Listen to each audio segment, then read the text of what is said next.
16 8, toute équipe de Dieu est utile pour enseigner, pour convaincre, pour redresser, pour corriger, afin que tout homme soit propre pour des bonnes œuvres. J'aimerais que ce matin, Manuato Malelo, ils aient une parole puissante, vivante, et nous connaissons propre pour nous salam. Alors, il y a sans avec le Seigneur, nous allons commencer à aller. Nous voulons écouter le Saint-Seigneur.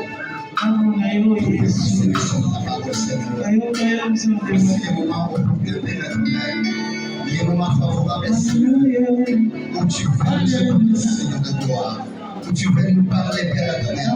Nous voulons écouter les sons d'Israël. Oui, Seigneur, la vie du Seigneur. Quelqu'un a parlé une fois et moi j'entends des fois. Yahweh, il s'est mis dans tout le monde. Nous intérieur. Entendez à Yahweh, il s'est fait. Pour tout le monde, Seigneur. Il se fait que Yahweh, il s'est fait. Pour la cause du monde, pour la cause de la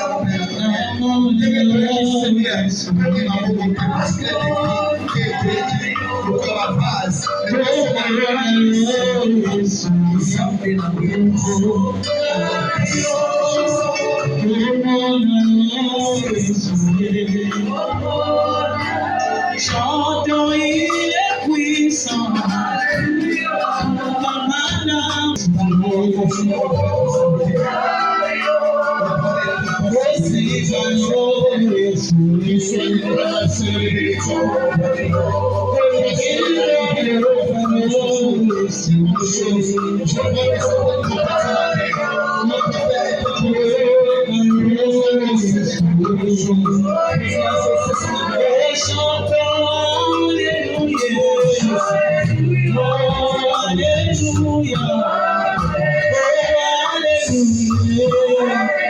Ça m'a été puissant pour lui pour savoir la bonne attaque en fait dans nos chemins dans l'ensemble dans bouillir sur ce compte la paix qui ensemble en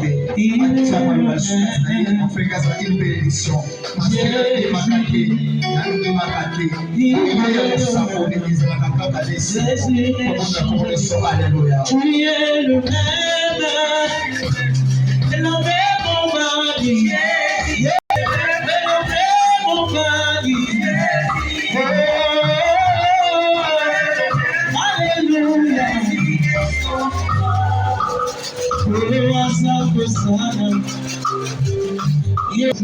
Merci Seigneur Jésus-Christ. Est-ce qu'on peut acclamer le Seigneur? On peut mettre la main sur notre face.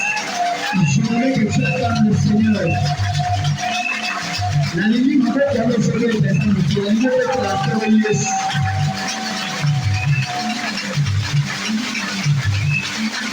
Je ne sais pas comment on pendant que Fabrice avait payé son profit.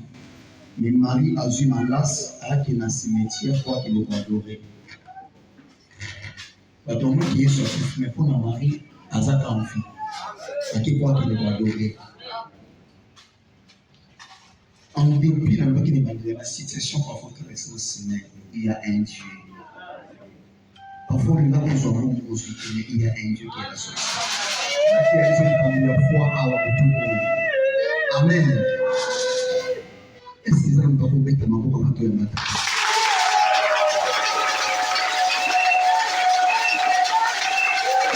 Est-ce que vous pouvez mettre la pause sur vous? Merci. Pendant que la famille, on a toujours la préparation du patriarche sur notre sacerdoce. On attend pour le Seigneur. On attend parce que le Seigneur est fait la richesse sur le malheur. On peut découvrir dans la vie que vous arrivez à nous quelque chose de oui.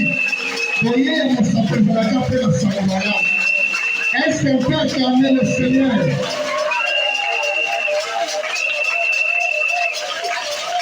Amen.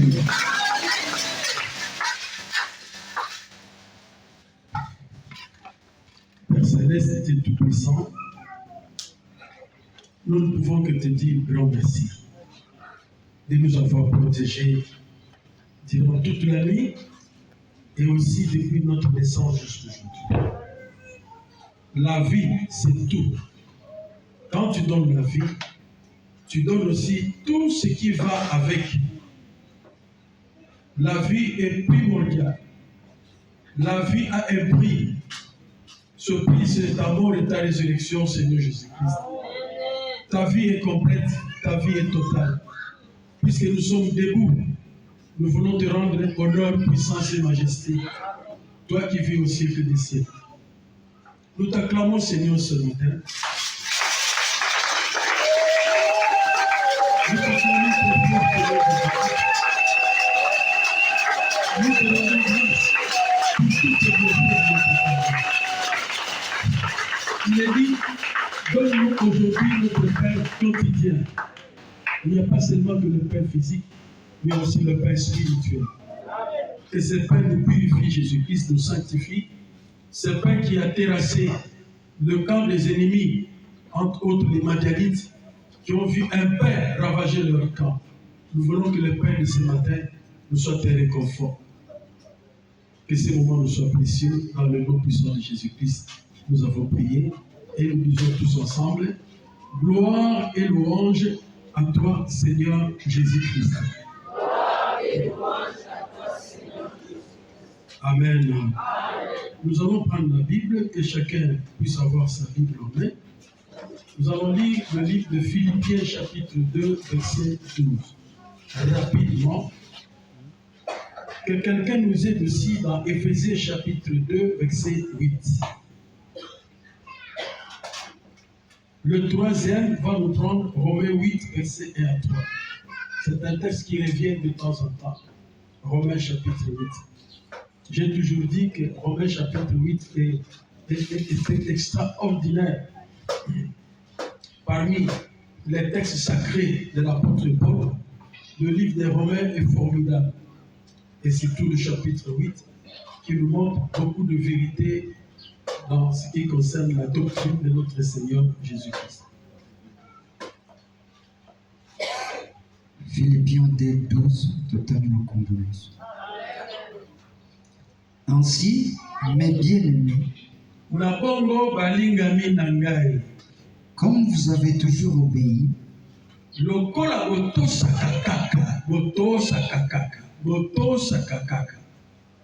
travaillez à votre salut avec crainte et tremblement.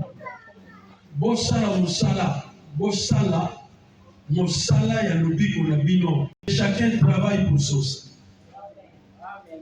Que chacun travaille pour son salut. J'insiste, que chacun travaille ce matin pour son salut. Je reprends. À partir d'aujourd'hui, jusqu'au retour de Jésus-Christ, travaillez pour votre salut. J'insiste, travaillez pour votre salut. Je commande, personne d'autre ne va travailler pour ton salut.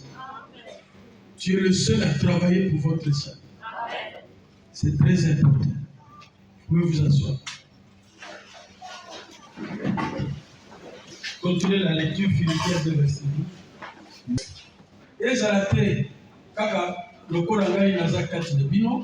Mais bien plus encore, maintenant que je suis absent. Car c'est Dieu qui produit en vous le vouloir et le faire selon son bon plaisir.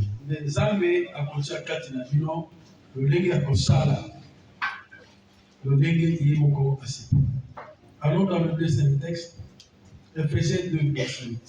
Et par la grâce que vous êtes sauvés, tobikisami na nzela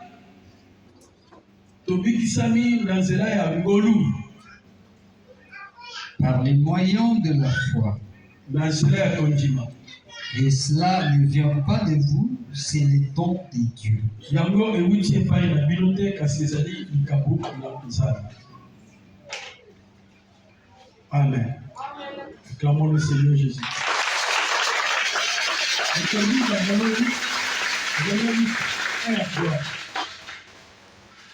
Il n'y a donc maintenant aucune condamnation pour ceux qui kosambisama to kokweyisama ezali te epai ya bato oyo bandimeli Nkolo Yesu Kristo. En effet, La loi de l'esprit de vie na en bongo Jésus-Christ. mobeko ya kondimela nkolo Yesu Kristo, mobeko ya kondimela nkolo na mobeko ya lisumu mpe ya kufa.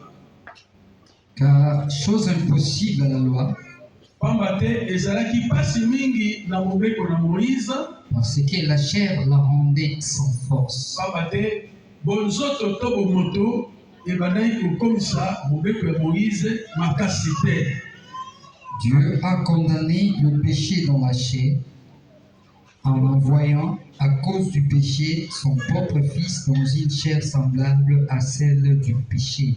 C'est pourquoi Nzambe na komonaka faiblesse oyo atindi mwana na ye Jésus-Christ na nzoto oyo ya masumu na tina ete alongisa biso. Reprends ça, c'est un texte très important. Car chose impossible à la loi, Ezali impossible na mobeko ya Moïse, parce que la chair la rendait sans force. pamba te nzoto ebandaki kokomisa yango makasi te ntina te. Dieu a condamné le péché dans la chair. Nalingi tosima place oyo. Dieu a condamné le péché où? Tala. Le dimanche passé, nalobaki eloko moko très important. Dimanche passé, nous étions autour d'un sujet très important. Amen. Hein? Sur la nature pécheresse. Je ne sais pas, ceux qui étaient là ont compris. Peut-être toi, tu n'étais pas là. Nous pouvons peut-être reprendre un peu pour que vous compreniez enfin que le message de ce jour nous soit utile. Écoutez-moi. La fois passée, dimanche passé, je disais ceci. La nature pécheresse est incapable d'obéir à la loi spirituelle de Dieu. La nature pécheresse est un héritage de tous les hommes issus d'Adam et Ève. Quand Adam a désobéi à la parole de Dieu, autrement dit, Adam a mangé le fruit défendu. Je suis dans la Bible, j'exploite les Écritures. Il s'agit du verbe manger. Si la Bible parle du verbe manger, c'est que le verbe manger est très dangereux. Nous devons savoir qu'est-ce que nous sommes en train de manger. Amen. Hein? Amen. Puisque Adam a mangé les fruits défendus qui étaient dans l'arbre de la connaissance du bien et du mal, la nature d'Adam était corrompue. Adam a hérité, au fait, Adam a reçu une sémence de corruption et la nature spirituelle qui était en lui avait disparu. Adam est devenu un homme charnel. Le premier Adam. Ok? Et cette nature pécheresse a été transmise dans toute sa descendance. Donc, tous ceux qui sont nés en dehors du jardin, provenant d'Adam et Ève, héritent la nature pécheresse. Là, je suis dans Genèse chapitre 3. Raison pour laquelle, même si on donnait une loi à Moïse pour conduire le peuple d'Israël, mais tant qu'ils sont dans la nature pécheresse, ils ne vont pas obéir à la loi. Et la loi était rendue nulle et sans effet à cause de la nature pécheresse. Est-ce qu'il y a quelqu'un qui me comprend tout de suite? Et cette nature pécheresse existe encore aujourd'hui. Chaque enfant qui est né en dehors du jardin possède cette nature. C'est une nature qui anime notre vie de tous les jours. L'apôtre Paul nous exhorte en nous disant, dans Romains chapitre 8, au 3e verset, que Dieu a condamné le péché dans la chair. Aujourd'hui, il est impossible de vaincre le péché parce que le péché est dans la chair. Amen. À supposer que Jésus, dans le jardin d'Éden, arrache tous les fruits défendus. Est-ce que les hommes seront sauvés? Non. Quelle est la meilleure solution? puisque Adam a mangé le fruit défendu, la meilleure solution ce matin, soit on coupe l'arbre, soit on arrache l'arbre. Je peux vous assurer. Alléluia. Qu'est-ce que vous préférez ce matin? Qu'on enlève les fruits défendus dans l'arbre, ou on coupe l'arbre, ou on déracine l'arbre. On doit déraciner. C'est la meilleure solution. Or, cet arbre n'était pas un arbre physique, c'était un arbre qui est spirituel dans les jardins d'Éden. Alors, quelle est la solution de Dieu? Puisque Dieu a condamné le péché dans la chair à partir du jardin d'Éden jusqu'aujourd'hui, Romains 8 nous dit au verset 3, si je commence le premier verset, il n'y a donc maintenant aucune condamnation pour ceux qui sont en Jésus-Christ.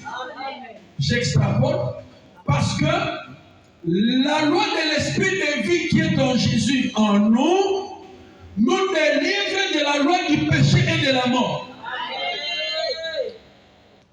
Amen. Cette délivrance de la mort et du péché n'est possible que quand il y a une personne vivant sur cette terre des hommes ou un prophète vivant sur cette terre des hommes soit capable de porter la nature pécheresse de l'homme et de déraciner cet arbre de la mort. Et c'est Jésus-Christ qui est le seul à porter la nature pécheresse. Le verset 3 de Romains 8 nous dit ceci. C'est pourquoi Dieu a condamné le péché dans la chair. Maintenant, il faut que quelqu'un porte la nature terrestre, la nature charnelle, pour la crucifier sur la croix de Golgotha. C'est ainsi que l'arbre de la connaissance du bien et du mal sera déraciné. Comment Christ a déraciné cet arbre?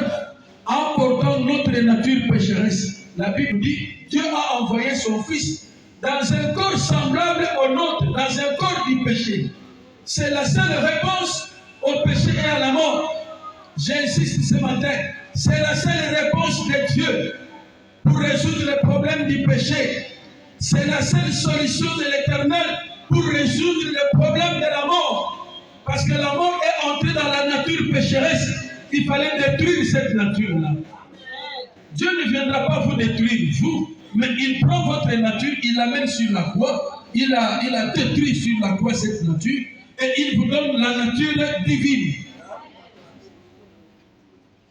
Puisqu'il a détruit cette nature, il vous donne en retour quoi?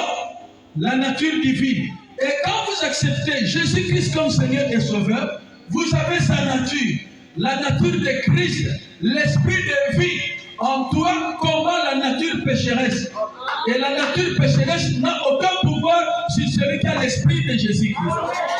Et celui qui a l'esprit de Jésus-Christ domine sur le péché. Non, il ne domine pas seulement sur le péché, mais il domine et la nature, et le péché, et la mort. Donc vous avez la triple victoire, la victoire sur la nature pécheresse, la victoire sur le péché, et la victoire sur la mort. Raison pour laquelle il n'y a donc maintenant aucune condamnation pour celui qui est en Jésus-Christ. Est-ce qu'on peut acclamer le Seigneur? Je disais le dimanche passé que c'est une doctrine qui n'est pas souvent enseignée. Cette doctrine n'est pas souvent enseignée dans nos églises. On nous montre comment nous devons combattre le péché. C'est difficile à un homme de combattre le péché. Paul dirait ceci, vous n'avez pas encore résisté jusqu'au sang. Pour résister au péché, il faut combattre jusqu'au sang.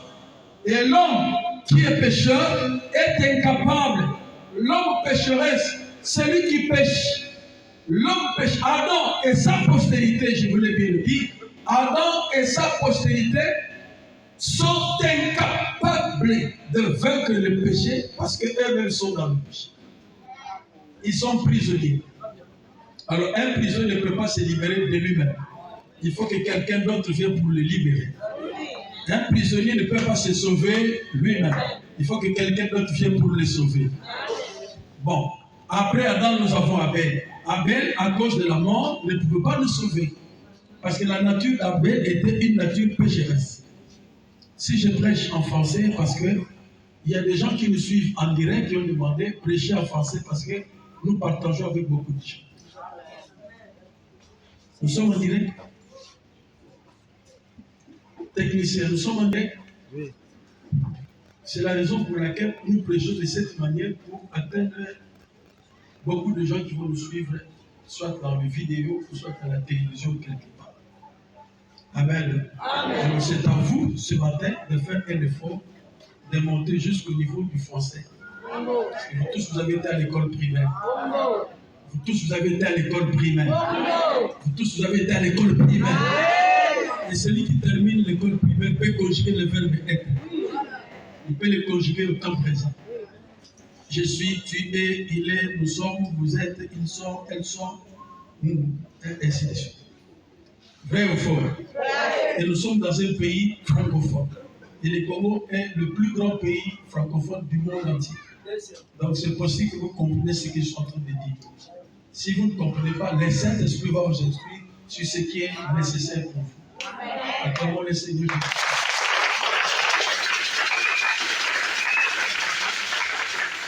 Amen, l'Église.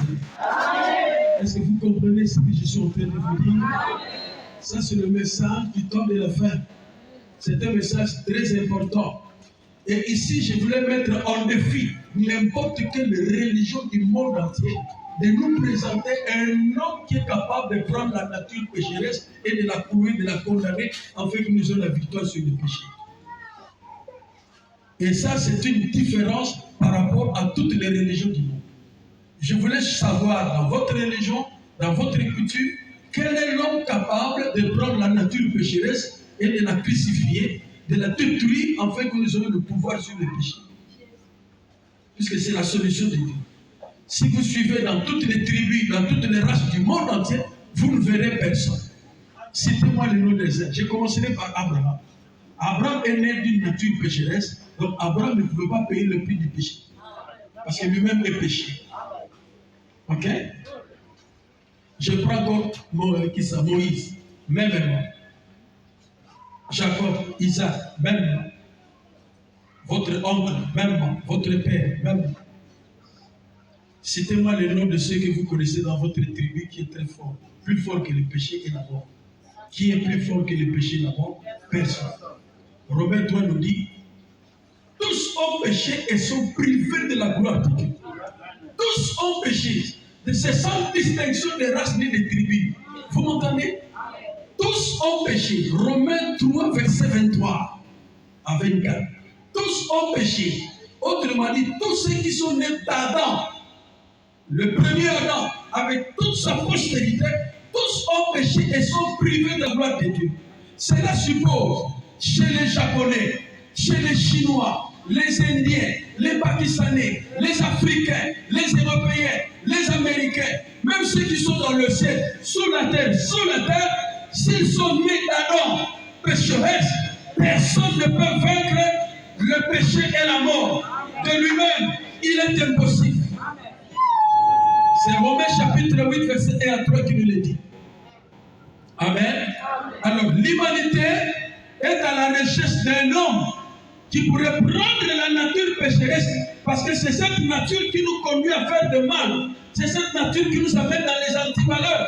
Si le monde est versé dans les antivaleurs, dans plusieurs dimensions, dans plusieurs formes, les injustices sociales, les inégalités sociales que nous trouvons, les opportunismes qui existent dans le monde, la mort, l'insécurité généralisée dans le monde entier, tout cela vient des antivaleurs. Et c'est l'homme du péché qui est l'auteur de tout cela. D'où l'homme est l'ennemi de l'homme lui-même. Qui est votre ennemi? C'est l'homme. C'est pourquoi, lorsque l'apôtre Paul nous parle du bon combat de la foi, eh bien, ce matin, je vous dirai, les bons combats de la foi que Paul nous a exhortés, qu'il exhorte l'Église en disant, combattez les bons combats de la foi pour hériter la vie éternelle. Alors, le bon combat de la foi ne se limite pas à combattre les démons. Je vais vous choquer peut-être. À combattre les démons, les sorciers, les envoûteurs de tous bords. Non, messieurs. Le bon combat de la foi, si vous combattez un démon, ça c'est le combat de la foi. Mais si vous combattez la nature pécheresse, alors c'est le bon combat de la foi. Celui qui cherche les démons, c'est un combat de la foi. Et il aura une victoire. Ok? Mais le bon combat de la foi, ce n'est pas de chasser un démon, mais c'est de vaincre la nature pécheresse qui vous empêcherait d'entrer dans le royaume des cieux. Et la nature pécheresse, je dis ceci, si on arrêtait Satan et qu'on le liait pendant 100 jours, les hommes pécheraient toujours.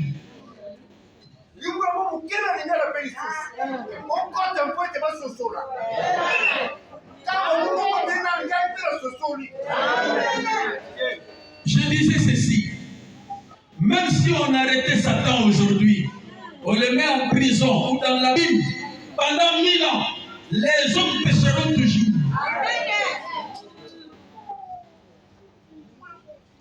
Pourquoi les hommes vont toujours pécher? Parce qu'ils ont la nature pécheresse. Et la Bible nous dit, Dieu a condamné les péchés dans la chair. Ne cherchez pas les péchés ailleurs, c'est en toi. Ne condamnez pas votre voisin, c'est en toi. C'est toi qui as un problème. Ce n'est pas ton voisin qui a un problème. Ce n'est même pas Satan qui a un problème. Je ne dédouane pas. Satan n'a pas raison, je ne dédouane pas. Mais je termine que c'est toi qui as un problème. Parce que tu as la nature pécheresse dont tu obéis. Alors le diable va t'arrêter. Le diable va te crucifier. Le diable va te détruire. Le diable va te cribler comme du fromage. Ce n'est même pas les sorciers de la famille. Même pas les sorciers de la famille. C'est toi qui as un problème. Vous qui me suivez là-bas en vidéo, il faut partager, il faut cliquer, il faut liker. Envoyer ce message partout. C'est l'homme qui a un problème. Vous m'entendez ce matin? Qui a un problème? C'est l'homme. Dis, c'est moi qui ai un problème. Filme aussi les gens qui sont là. C'est toi qui c'est moi. C'est moi qui suis un problème. Dites-le. C'est moi qui suis un problème. Amen. Amen. Acclamons le Seigneur. Et si tu as fait un problème, l'église de Dieu n'est pas un problème. C'est vous qui amenez les problèmes. Pourquoi vous êtes un problème pour l'église? Parce que vous avez encore la nature pécheresse qui n'est pas encore crucifiée. C'est pas l'apôtre Paul dira dans Galates 3, verset 20, il dit, j'ai été crucifié avec Christ. Si je vis, ce n'est pas moi qui vis, mais c'est Christ qui vit en moi. Et si Christ vit en nous, la nature pécheresse n'a aucun pouvoir. Il y a un film que les Américains ont mis en place. Il y a un grand acteur de cinéma, c'est Arnold Schwarzenegger, qui a tourné un film que j'ai vu une fois, mais qui m'avait beaucoup inspiré à ce qui concerne les vrais combats de la foi. Il s'agit du Terminator 2, je crois. Dans ce film, il y a l'ennemi d'Arnold Schwarzenegger. C'est un monstre, un Terminator. Quand on lui tire dessus et qu'il reçoit les balles, il se fond comme le mercure, comme de l'huile. Il fond. Il devient comme de l'eau. Mais quand vous le laissez quelques minutes après, qu'est-ce qu'il fait? Donc, le liquide commence à reprendre forme et redevenir comme il était. Quand je voyais ça, je dis, oh, mais le bon combat de la foi, c'est ça.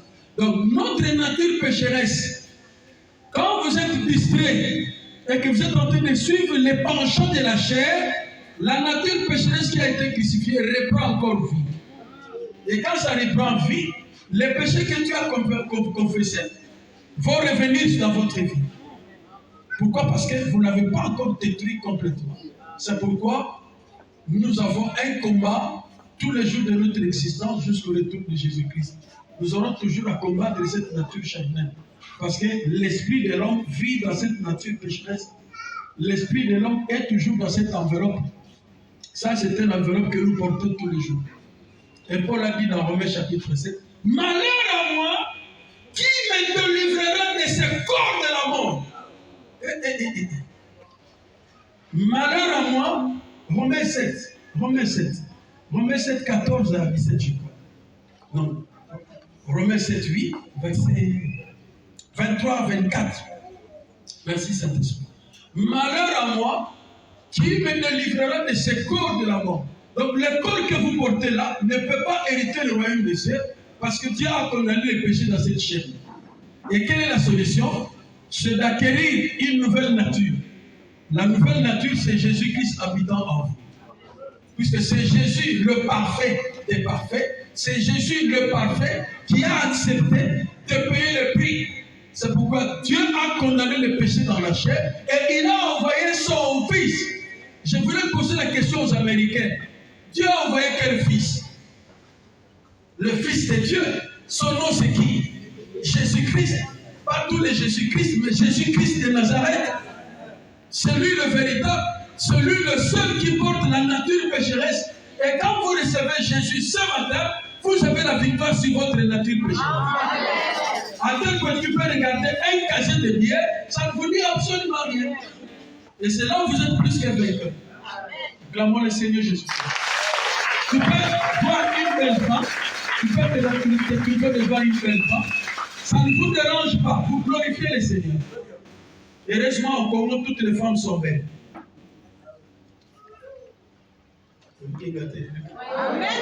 Heureusement, au Congo, toutes les femmes sont très jolies.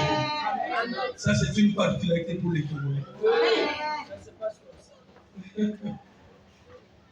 Acclamons les rois. Est-ce qu'il y a quelqu'un qui a compris ce que nous avons exploité tout à l'heure? Amen. Donc, s'il y a un combat spirituel, c'est contre la nature pécheresse qui vous conduit dans l'envie. L'envie se trouve en vous-même. L'impudicité se trouve en vous-même. Vous n'avez pas à combattre le péché en soi, mais il faut combattre la nature qui pêche. Parce que Dieu a condamné le péché dans cette nature-là. Et cette nature a été crucifiée. Raison pour laquelle, quand nous entrons dans l'eau du baptême, nous sommes baptisés, il y a un symbole prophétique. Nous sommes morts et nous sommes revenus à la vie. Par le signe du baptême, quand on vous plonge dans l'eau, c'est comme si vous êtes mort. Et ça, c'est dans Colossiens chapitre 11, où Paul dit, nous étions ensevelis avec lui par les eaux du baptême. Ok? Nous avons été ensevelis. Ensevelis, c'est quoi? C'est ne pas plonger dans l'eau, c'est enterrer quelqu'un dans la terre.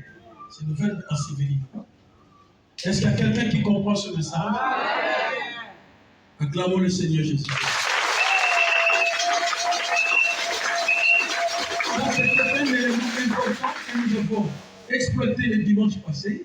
Et je viens de répondre aux soucis de tous ceux qui ont suivi notre YouTube, ceux qui nous suivent dans YouTube. Je crois que nous avons résolu à ces problèmes à ce qui concerne le message de la fois passée, dimanche passé. Amen. Est-ce qu'on peut passer pour le message de ce matin? Acclamons le Seigneur Jésus. Salut ton voisin, dis-lui que Jésus est ici. Dis-lui en français. Je t'aime beaucoup. Je voulais entendre ma maman dire aussi Jésus t'aime beaucoup. Amen. Et saluez tous les cadres qui sont là-bas.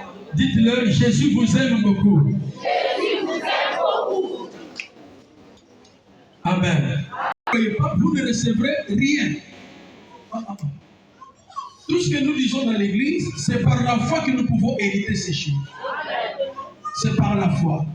Croyez que Jésus-Christ est ici. Et vous devez travailler pour votre salut, travailler aussi pour votre foi. Et la foi, c'est quoi? C'est ce que Dieu va faire pour moi. Et la foi, c'est aussi ce que moi, je vais faire pour Dieu. La foi et vice-versa. C'est ce que Dieu va faire pour moi et c'est ce que je vais faire pour Dieu. La foi, c'est le signe de notre obéissance. Si je fais quelque chose, je le fais par la foi en Jésus-Christ. La foi est attachée à l'œuvre. Jésus a dit, si vous ne croyez pas en moi, croyez du moins à cause de l'œuvre de mon Père. Donc quelqu'un qui voit l'œuvre peut aussi avoir la foi. La foi vient de ce qu'on entend, et ce qu'on entend vient de la parole de Dieu. Mais la véritable foi est basée sur l'œuvre que Jésus-Christ a accomplie. Et nous aussi, nous croyons et nous exerçons notre foi. La foi est un exercice de ce que nous avons cru. La foi, c'est la mise en pratique de ce que nous avons cru. Et c'est quelqu'un qui croit que Jésus-Christ est ici. Et si tu crois qu'il y a la foi, suivez. Si tu as la foi, tu crois que Jésus est ici. Oh, cet amen n'est pas correct. Vous croyez que Jésus-Christ est ici? Si vous croyez que Jésus-Christ est ici, vous recevez tout ce que vous demandez. Et c'est quelqu'un qui croit que Jésus-Christ est ici. Et c'est quelqu'un qui croit que Jésus-Christ a la solution sanitaire. Et c'est quelqu'un qui croit que Jésus-Christ a la réponse à nos problèmes. Si tu crois, venez ici sur le pavé. Exercez votre foi. Pareil, 500 francs, 1000 francs. Venez me déposer que je crois que Jésus est ici. Je crois qu'il a la solution à mon problème.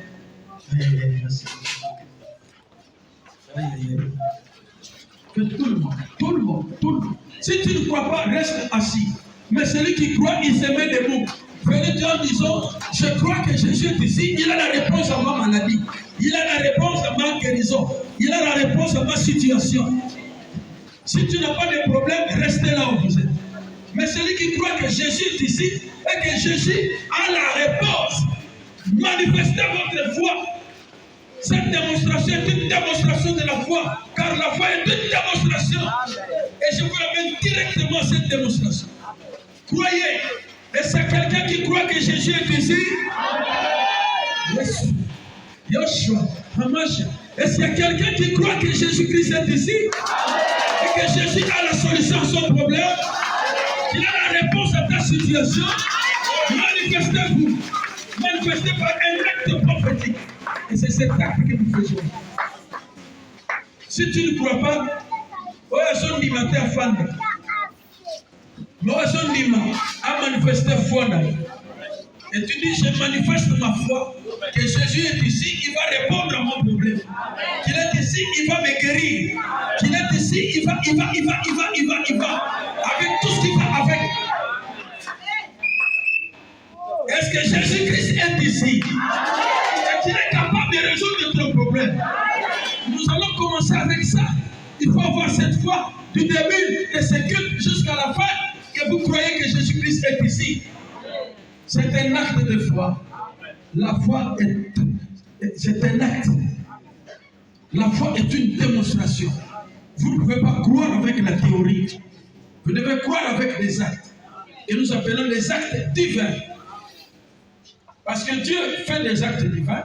Nous croyons à ces actes. Nous aussi, nous démontrons notre acte divin.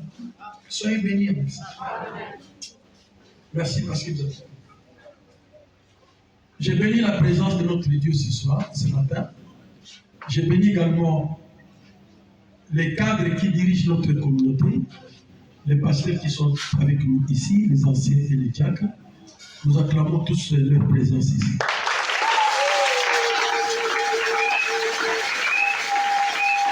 Suivez-nous. Les minutes qui nous restent, nous allons nous atteler à un sujet très important. Le salut et la délivrance, le secret du salut et de la délivrance, ou le mystère du salut et de la délivrance. Le salut et la délivrance. Alors ce matin, nous allons voir le cas de Job et le cas de Zachée pour comprendre cette situation. Pourquoi le Seigneur nous donne ce sujet? Le salut et la délivrance, ou le secret du salut et de la délivrance, parce qu'il y a un problème dans les milieux évangéliques où toi et moi nous sommes en train de côtoyer. Donc, le vécu quotidien dans le sacerdoce nous montre que beaucoup d'assemblées, même ailleurs et dans la plupart des religions dans le monde, l'homme s'intéresse plus à la délivrance qu'au salut. La délivrance est considérée comme étant le sommet des investigations prophétiques. Je vais vous montrer le contraire. ce n'est pas la délivrance qui est quelque chose, mais c'est plutôt le salut qui est quelque chose. C'est pour le salut que Dieu a envoyé son Fils. C'est pour le salut que nous avons l'Église. C'est pour le salut que vous êtes venus ce matin ici. Si c'était moi, j'allais dire Amen. Je dis Amen encore une fois. Moi, je dis Amen. Dieu nous a appelés pour le salut et non pour la délivrance. Je vais choquer beaucoup de gens, beaucoup de prédicateurs peut-être. Nous avons des prédicateurs, nous avons aussi beaucoup d'animateurs qui ne font qu'animer les Écritures et non de présenter la qualité de l'enseignement. Écoutez-moi, il y a une différence entre le salut et la délivrance. Le salut nous donne la vie éternelle. Vous m'entendez ce matin? Donc quand vous venez dans notre communauté, la communauté des assemblées chrétiennes Chemin du Boucher, vous devez venir chercher le salut. Et dès que vous avez le salut, Philippiens 2:12 vous dira, travaillez à votre salut avec crainte et tremblement. Qui va travailler avec crainte et tremblement? C'est celui qui connaît le secret du salut. Non seulement il connaît le secret du salut, mais lui-même est sauvé. Et s'il est sauvé, c'est alors qu'il peut travailler avec crainte à ce qui concerne le salut qu'il a acquis. Est-ce qu'on peut acclamer le Seigneur Jésus? Est-ce que je me fais comprendre? Je dis ceci, dans les églises, dans les religions qui foisonnent dans le monde, quand je parle du monde, je vois le monde géographique, mais je vois aussi le monde socio-politico-économique qui gère le monde entier. Nous disons que les hommes ont besoin de la délivrance. Mais je vous dis ce matin, la délivrance n'est qu'une conséquence du salut. Suivez-moi. La délivrance est une conséquence de quoi? Alors qu'est-ce qu'il faut chercher a priori? Pour ceux qui vont plus loin, ils diront, le salut est a priori, tandis que la délivrance est a posteriori. Makiti. Le salut est principal, mais la délivrance est subsidiaire. Le salut est principal en première place, la délivrance est en seconde place. Je vous donne un exemple. L'apôtre Paul, dans Acte 16, l'apôtre Paul et Silas, les deux serviteurs de Dieu sont sauvés. Ils ont Jésus-Christ avec eux. Ils ont vaincu la nature pécheresse, mais ils étaient en prison. Les Romains les ont emprisonnés, ils sont dans une prison. Mais pendant la nuit, ils ont commencé à chanter. Paul et Silas, ils ont chanté la gloire du Seigneur. Ils chantaient, je ne sais pas, j'imagine quelle chanson. Et Yahweh, Yahweh, Yokela, Yahweh, Yahweh, Yokela. Papa nanga mokonzi likamwa, Yokela. Papa nanga yo fami na lola, Yokela. Yahweh, Yahweh, Yahweh, Yokela. Et tout à coup, les fondements de la prison s'ébranlaient et les portes s'ouvrirent et les liens de tous les prisonniers se détachaient. Vous comprenez? Paul et Silas avaient besoin du salut ou de la délivrance? Non. Paul et Silas avaient besoin du salut ou de la délivrance? Mais le salut, ils en avaient. Mais la délivrance de quoi? De la prison, des liens, parce qu'ils étaient liés. On leur a mis de cracas. Amen, non? Il fallait être délivré de ça, mais pas de salut. Ils avaient déjà le salut. Maintenant, quand ils ont commencé à louer Dieu, le Saint-Esprit est descendu et a détruit les liens qui étaient entre les mains de Paul et Silas. Et les murs de prison étaient renversés, les portes défaites. Acclamons le Seigneur pour ce moment. Et tous les prisonniers n'avaient plus de liens dans leurs mains. Je pose la question, entre Paul et Silas, dans leur cellule, et les prisonniers qui étaient dans l'autre cellule, qui avaient besoin du salut? Qui avait besoin du salut? C'est les prisonniers. Les prisonniers avaient besoin du salut et de la délivrance. Parce qu'ils n'en ont pas. Mais Paul a besoin de la délivrance, mais pas du salut. Soyez bénis ce matin. Je veux que vous soyez sauvés réellement. Je veux que quand Jésus reviendra, il vous prend. Parce que celui qui est sauvé est un enfant de Dieu. Si vous n'êtes pas encore sauvé, vous n'êtes pas un enfant de Dieu. Dieu a envoyé son Fils afin que nous soyons semblables à lui. Nous sommes semblables à lui. Tous ceux qu'il a connus d'avance, il les a prédestinés à être semblables à l'image de son Fils. Le salut, c'est le ticket pour le ciel. La délivrance n'est pas un ticket pour le ciel. Celui qui veut hériter le royaume de Dieu, il doit chercher le salut et non la délivrance. La délivrance n'est qu'une conséquence. Si vous êtes réellement sauvé, ne vous en faites pas. Il suffit de louer l'Éternel, la délivrance. La Bible dit, quand je dis loué soit l'Éternel, je suis délivré de tous mes ennemis. Mais qui peut louer l'Éternel, c'est celui qui est sauvé. Et Dieu cherche une église adorateur qui vont adorer le Seigneur en esprit et en vérité. Le psaume 70, quand je dis loué soit l'Éternel, je suis délivré. Mais qui va louer l'Éternel? Mais c'est celui qui est sauvé. Qu'est-ce qui est primordial? Le salut ou la délivrance? Très bien. Que le Seigneur vous voit. Philippiens 1 Thessaloniciens chapitre 1er verset 3 nous dit: travaillez à votre salut avec crainte et tremblement. On ne dit pas travailler à votre délivrance avec crainte et tremblement. Non. La délivrance est passagère. La délivrance est pour un temps. Tu peux être délivré aujourd'hui du mot de tête, mais tu auras le mot de jambes. Amen. Tu peux être délivré de la malaria, mais tu peux avoir aussi la diarrhée. Tu peux être délivré de la diarrhée, tu peux avoir la typhoïde. On aura toujours besoin de la délivrance sous le soleil. Au ciel, il n'y a plus de délivrance. La délivrance est terrestre, mais le salut est éternel. Je vais aller plus loin pour vous. Regardez, lorsque nous parlons de salut, nous voyons la personne de Jésus-Christ. Parce qu'en hébreu, le mot salut signifie Yeshua. Yeshua, c'est le salut. En hébreu, Yeshua, le salut. En hébreu, la délivrance c'est Teshua. Nous avons Yeshua et Teshua. Teshua est différent de Yeshua dans la langue de l'Orient.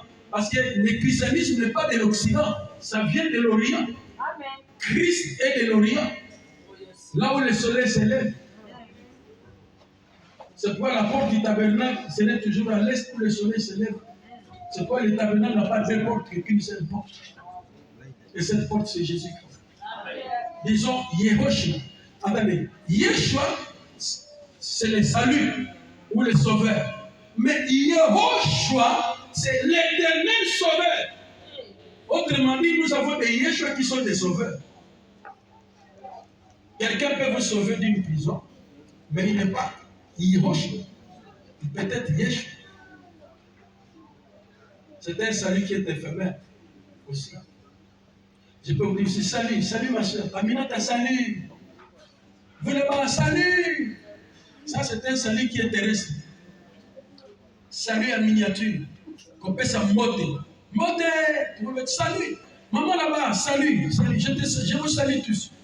Non, ce n'est pas ce salut que je parle ici. C'est aussi un salut. Mais le salut de la salutation n'a rien à voir avec Yeshua.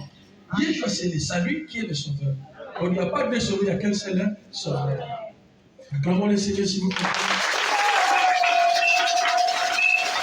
Et nous avons le mot Teshua.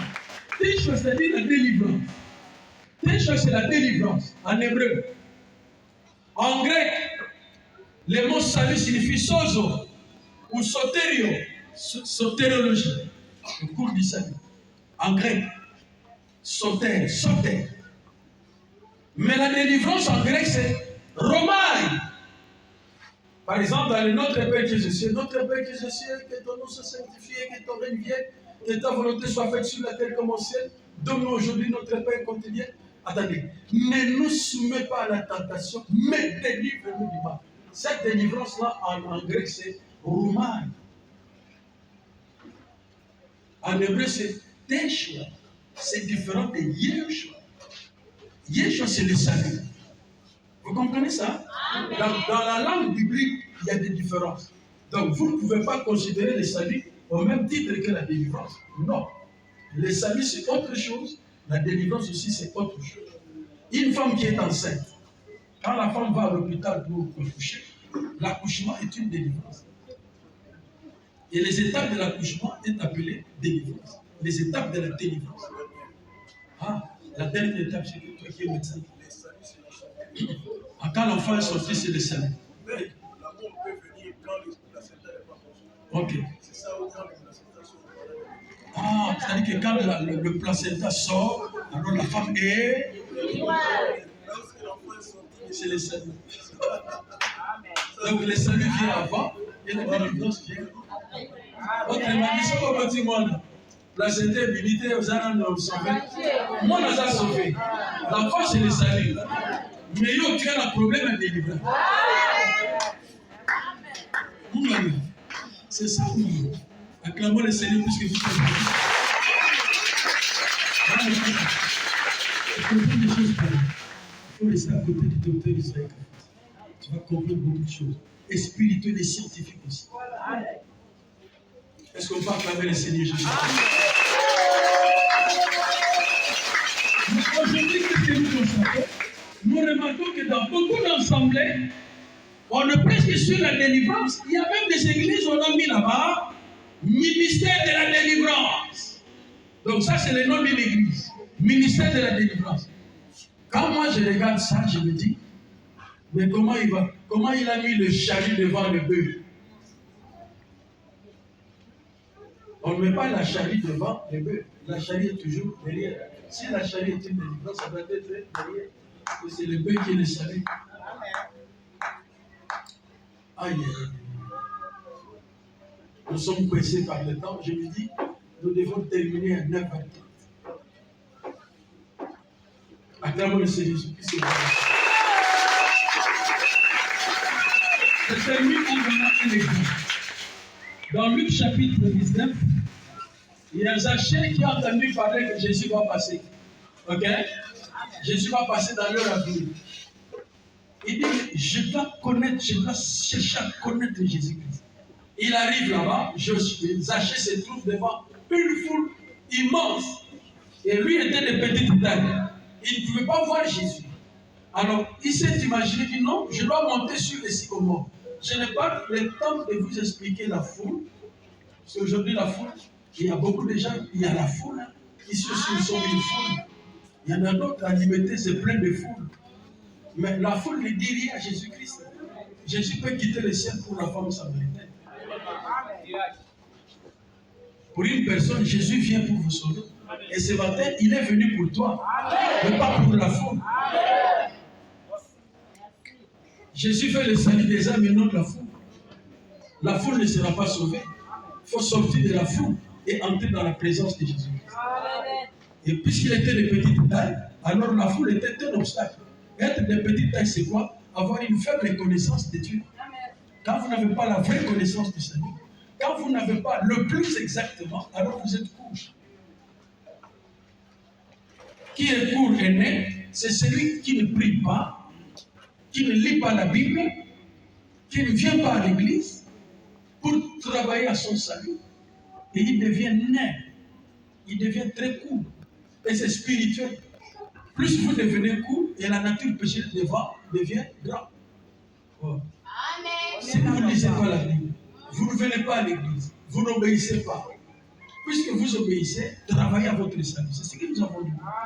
Mais puisque vous n'obéissez pas, vous ne venez pas à l'église à cause de la nature pécheresse qui pèse plus que la nature divine. Vous ne viendrez pas. Quand vous ne venez pas à l'église, c'est que vous pesez aux kilos. Naroya, pasteur Naroya, Aroya n'a été. Ne vous en faites pas, il pèse. Déjà, quand c'est naïf. Il n'y a pas de gens qui n'ont pas la maison monde. Vous avez un kilo. Kilo est la nature pécheresse. Ouais, kilo ma casse. Kilo na makamwanza. Kilo na kotanga Biblia. Kilo na kokonde. Kilo. Nous avons pépélé pour la film et le revue. Pépélé. Pendant 2 et 3 heures pour mieux ça. Bala prière totale. Abani prière. Ça de regarder total on ne va pas passer ici.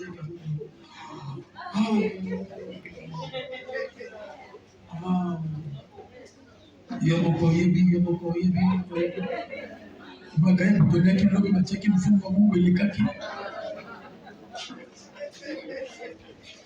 Vous voyez des choses que vous avez dit dans la prière, des insanités qui sont sorties, parce que la nature pécheresse vous domine. Amen. Travaillez à votre salut. Alors, qu'est-ce que Zaché a fait? Zaché a travaillé à son salut. Et quel était le premier travail? C'est de surmonter cette faiblesse de la foule. Par quoi? Par la connaissance. Il faut que je connaisse cet homme. Mais il est de peuple. Pendant qu'il montait sur les sycomores, il montait sur sa taille. Or, ici ce matin, moi je suis le sycomore. Et quand vous venez, vous montez sur moi pour voir Jésus-Christ. Vous devez cramponner sur ce que j'ai dit. Vous devez être au pied du sycomore et monter sur les sycomores. Tel que je prêche là, vous êtes tous sur mes épaules pour voir la personne de Yehoshua. Yeshua, c'est le sauveur. Yehoshua, l'éternel sauveur. Et quand vous le recevez, vous avez la vie véritable, la vie éternelle. Autrement dit, travaillez à votre salut, ça veut dire travailler à la vie. Pourquoi vous êtes venus? Pour la vie éternelle. Pourquoi vous donnez les offrandes? Pour la vie éternelle. Pourquoi vous chantez? Pour la vie éternelle. Et pourquoi je travaille? Je travaille pour mon salut. Et plus vous travaillez pour votre salut sera purifié. Et nous sommes sauvés par la foi. Qu'est-ce que je dis? Nous sommes sauvés par la grâce au moyen de la foi. Ah, je n'ai pas de temps. J'allais vous expliquer c'est quoi la grâce et pourquoi nous sommes sauvés par la grâce. Il n'y a pas de salut sans la grâce. Or, la grâce remplace la loi parce que la loi était incapable de vaincre le péché et la mort. C'est pourquoi les sacerdoces de Moïse étaient passagers. Et il n'y avait pas de serment sur ces sacerdoces. Mais les sacerdoces de la Nouvelle Alliance a un serment. Nous travaillons avec un serment. Et quand nous venons à l'église, à cause de ces serments, c'est formidable, c'est magnifique tout ces choses. Alors, Zaché a travaillé à son salut. Comment? Il s'est dit dans sa foi, non, moi le Jésus. Je dois voir Jésus. Qui est Jésus? Quelle est sa taille? C'est ce que chaque fois que nous venons ici, c'est pour ça qu'on connaisse la longueur de Jésus, la largeur, pas physique, spirituelle. Il y a une longueur spirituelle, il y a une largeur spirituelle, il y a aussi des profondeurs spirituelles. Ce que je vous dis là, ce sont des profondeurs, des mystères qui se trouvent dans les Écritures. Et que le ministère est capable d'expliquer simplement pour que nous soyons sûrs. Amen. Zaché, il a la victoire sur la foule. Et la foule, ça veut dire absolument. Il y en a d'autres qui s'en vont dans les églises. Ah, on a été sur la base, on a été mais la montée, ça a salué. Sans moi, le foule, moi, je connais les églises. Même les rassemblements des gens. Mais où il n'y a pas Dieu là-dedans. Il n'y a pas Dieu. Faites attention dans un rassemblement où il y a une foule immense, mais il n'y a pas Dieu. Il y en a plein. Je ne veux pas citer les noms pour ne pas vous choquer. Mais sachez qu'ils sont nombreux dans le monde qui sont dans rien. Ils n'ont pas de salut parce qu'ils ne connaissent pas le Sauveur. Et ils ne seront pas sauvés parce qu'ils ne peuvent pas travailler pour le salut, parce qu'ils n'en ont pas. Il n'y a de salut en aucun autre.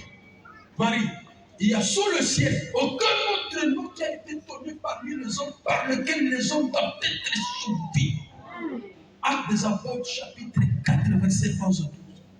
Il y a sous le ciel, je regarde là-bas, il y a sous le ciel aucun autre nom qui a été donné parmi les hommes par lequel les hommes doivent être sauvés, si ce n'est que le nom de Yehoshua.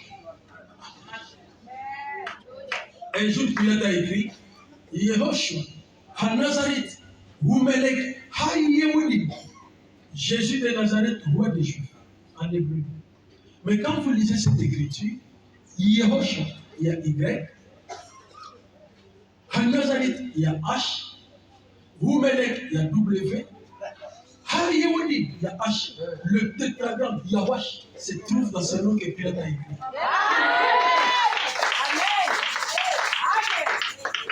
C'est pour nous.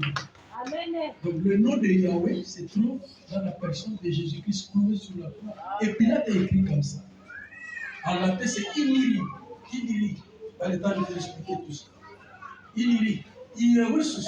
Nazareth. Iéhoudi. Jésus de Nazareth, roi des Juifs. Là, c'est en latin. Iniri. Quand vous voyez ça sur la croix, c'est écrit comme ça. Et c'est Pilate, le païen, qui a écrit ça. Et les Juifs ont dit non. Nous voyons le tétragramme Yawash de Yahweh à ce nom-là. Effacé! Et Pilate a dit, c'est que j'ai écrit. Je l'ai écrit et personne n'a effacé ça jusqu'aujourd'hui. C'est pourquoi le Jésus de Nazareth est plus probant que tous les autres Jésus. Tu peux voir plusieurs Jésus. Un seul est vrai, c'est celui qui est Yehoshua, à Nazareth, Humelek, Hayahudi, où nous avons le tétragramme du nom de Dieu. Et le tétragramme du nom de Dieu nous montre quoi? La lettre Y en hébreu, c'est la main. Et la lettre W en hébreu, c'est le clou. Donc, le nom de Yahweh signifie un Dieu dont la main a reçu le clou. C'est ça le nom de Yahweh. Yahweh, c'est le Dieu. Je regarde ici. Yahweh, c'est le Dieu dont la main a reçu le clou. Je vous l'explique. La lettre Y, c'est la main. En hébreu, chez les Hébreux, vérifiez ça dans votre Google. Y, c'est la main. W, c'est le clou. Dans le symbolisme hébraïque. Je voudrais vous donner un cours sur la christologie hébraïque. Comme ça, vous devenez des christologues qui connaissent Christ plus exactement. Et quel est le Yahweh dont la main a reçu le clou? C'est Yawash. Y-H-W-H. Donc ça, c'est la prononciation de Y-H-W-H. Là, c'est en français, Y-H. Mais en hébreu, on dit Yawash.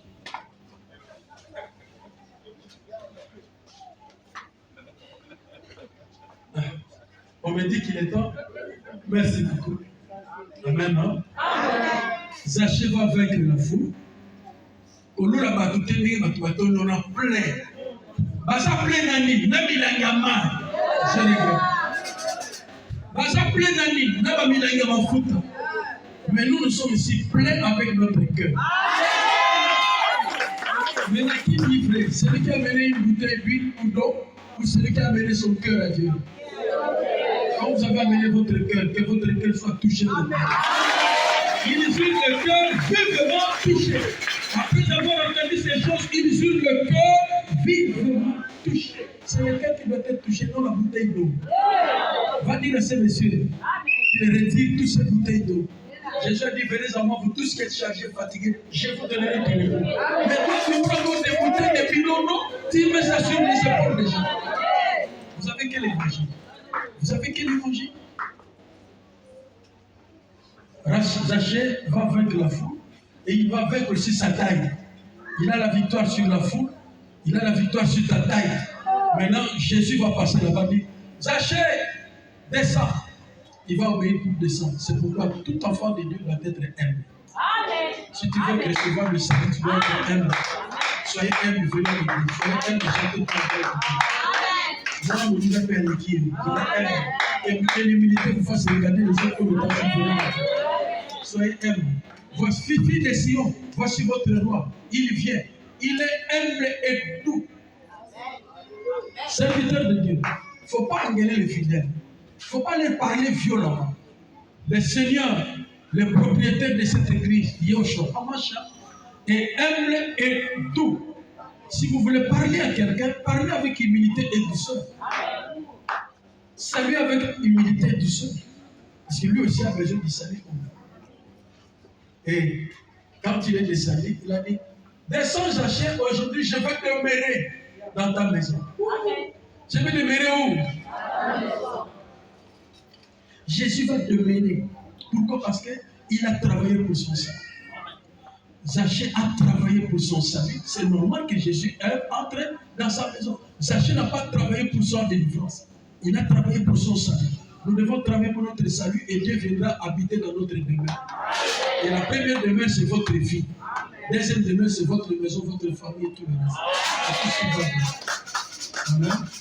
Et quand ils sont entrés dans la maison de Zachée, les gens ont dit, ils diront toujours, Kafuta Simikisi, non. Il est allé loger chez un païen. Ça, c'est les Juifs qui disaient. Les critiques, il y en aura toujours. Comment on va critiquer? Ceux qui vont critiquer, c'est que ça, les gens vont mal. Et donc, on va critiquer à vous. Et soyez bénis. Dites à ton voisin, on va critiquer au café. Il est molati. On s'en est dit, il s'en est na komo basi mabele zalati simbelo bona lobele abi bale mabele nje bali ba na molemo ko mama bamuti so noto na mi bale na batata na mi bale na bazalobi mais batata te alors il faut le manane ba ko manane Abraham quitte ton pays, va dans le pays, je ferai de toi père. Non, comme son ami, tata, il y a Mikolo, et Melo. Moi, lui, ma tata, non, mais c'est ma fille qui me parle de ma tata. Et j'ai péché encore.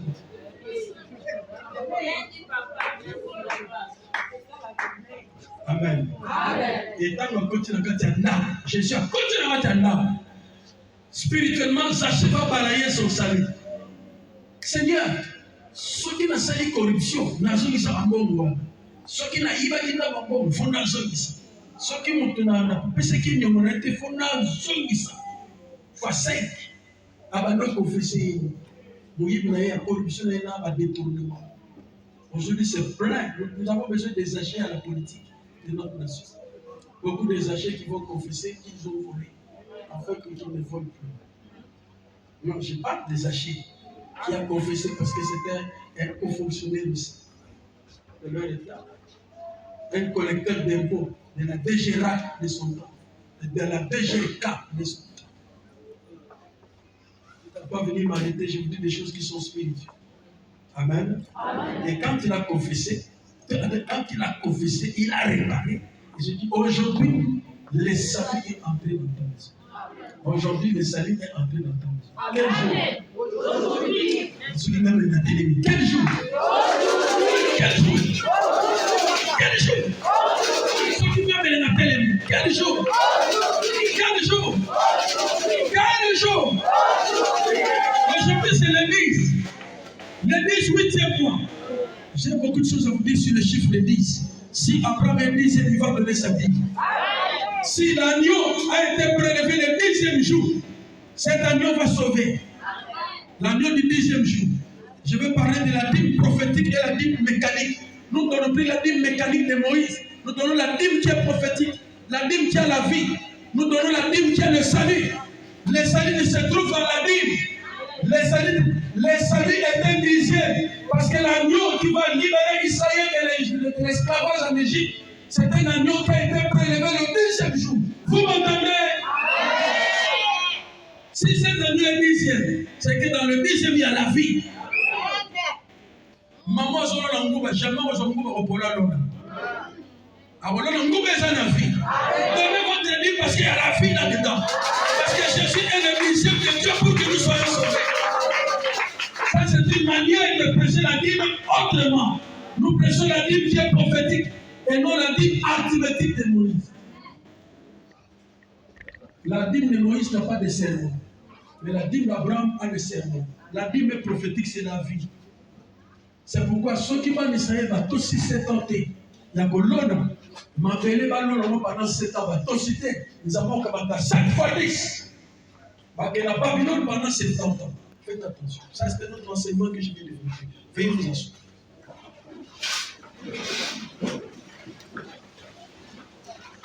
Dans la prière. Suis-moi dans la prière. Seigneur Jésus-Christ. Je t'accepte aujourd'hui dans mon cœur. Pour détruire ma nature pécheresse. bon moto na ngai, bon nzoto na ngai, ba posa ya nzoto, posa ya kolangwa, posa ya koboma mutu, posa ya kofinga, posa ya koyiba, posa ya kindumba, posa ya kosopa nzeli. Eza ba posa ya nzoto oyo diable azo profite. Mais on a yoki na tongo lelo. Je me répands, je renonce et je fais une déclaration. Toi, nature pécheresse, en moi, c'est moi qui ai un problème. À cause de toi, je te crucifie aujourd'hui avec toute ta passion. Dieu a condamné le péché dans la chair. La nature pécheresse, qui n'est pas le corps physique, mais une nature pécheresse en moi. Un entendement bizarre qui me conduit à pécher chaque jour. Seigneur, pardonne-moi, sauve-moi et délivre-moi. Que je sois réellement sauvé. Je te reçois dans mon cœur. Que mon cœur soit un temple du Saint-Esprit. Que la nouvelle nature prenne place en moi. Seigneur Jésus-Christ, par le Saint-Esprit, aide-moi à travailler pour mon salut, jour pour jour, année par année, travailler pour mon salut, travailler ma foi pour hériter la vie éternelle. Maintenant que je suis sauvé, la délivrance du célibat devient un petit problème. C'est résolu. Je vais me marier. La délivrance de la stérilité. Comme j'ai le salut, ça devient un petit problème. J'aurai des enfants dans ma vie. Je le crois aujourd'hui. La délivrance du chômage devient un petit problème. Maintenant que je suis sauvé, bientôt j'aurai du travail avec un bon salaire. Merci Seigneur Jésus-Christ. Pour le reste, tu vas l'accomplir pour moi, pour ta gloire, au nom de Jésus-Christ. Jésus-Christ de Nazareth. Amen.